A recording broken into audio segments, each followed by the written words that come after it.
দেশে হাসিনা সরকারের পতনের পর এখন আর আওয়ামী লীগ নেই, বর্তমানে সব বিএনপি হয়ে গেছে। আওয়ামী লীগ থেকে এখন আবার বিএনপিতে আসছে, অর্থাৎ নব্য বিএনপিদের যারা সহযোগিতা করবে কিংবা আশ্রয় দিয়ে স্বার্থ হাসিলার সুবিধা নিবে, সেটা যদি প্রমাণিত হয় তাহলে কঠোর ব্যবস্থা নেওয়া হবে এবং সে সকল নেতাকর্মীরা বিএনপি করার যোগ্যতা হারিয়ে ফেলবে।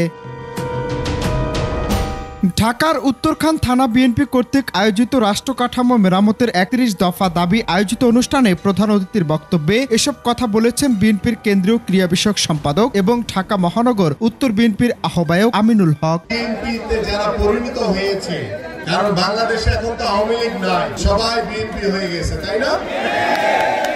কিন্তু এই নব্য বিএনপিদেরকে যারা সহযোগিতা করছে, যাদের সতর্ক করতে চায়, আপনাদের যাদের হাত ধরে অনুপ্রবেশকারীরা সহযোগিতা পাবে, আমাদের কাছে যদি কোনো প্রমাণ আসে, তথ্যপত্র সহ, আপনারা কিন্তু বিএনপি করার যোগ্যতা হারিয়ে ফেলবে।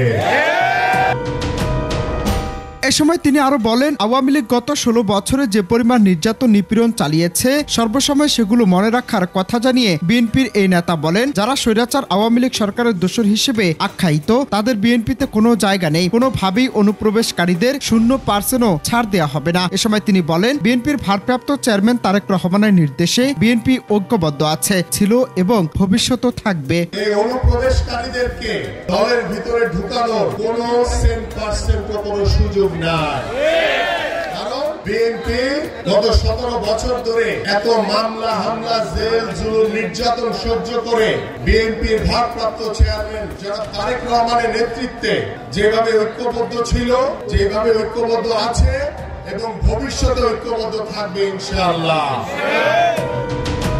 এ সময় কেন্দ্রীয় নেতা আরো জানিয়েছেন, আওয়ামী লীগ শুধুমাত্র ক্ষমতার লোভে রাজনীতি করত, ক্ষমতা গ্রহণ করে তা অপব্যবহার করে সাধারণ মানুষের ভোটের অধিকারকে হরণ করেছে। কিন্তু বিএনপি মনে করে সাধারণ মানুষ দেশের সকল ক্ষমতার একমাত্র উৎস। গত ১৭ বছর স্বৈরাচার শেখ হাসিনা সরকার, তারা কিন্তু জনগণের কাছে যায় নাই, তাদের জনগণের প্রয়োজন ছিল না, কারণ তাদের দরকার ছিল শুধু ক্ষমতা। তারা রাষ্ট্রীয় যন্ত্রকে ব্যবহার করে এদেশের জনগণের ভোটের অধিকার হরণ করে তারা জোর করে ক্ষমতায় বসেছিল। কিন্তু আমরা বিএনপি বিশ্বাস করে বাংলাদেশের জনগণ হচ্ছে সকল ক্ষমতার উৎস। আপনি যদি আগামীতে যে নির্বাচন হবে, আমাদের গত ১৫ বছর ধরে যারা ভোট দিতে পারেন না, যারা ভোট দেওয়ার অপেক্ষায় রয়েছেন, সেই মানুষগুলোর কাছে ভোট চাইতে গেলে, ভোট দিতে তাদেরকে উৎসাহিত করতে গেলে আপনাদের কিন্তু সেই মানুষগুলোর কাছে যেতে হবে, কারণ আগামী নির্বাচন হবে অত্যন্ত কঠিন এবং একটি নিরপেক্ষ নির্বাচন। অনন্ত হাসান মাসুদ, বাংলা টিভি, ঢাকা।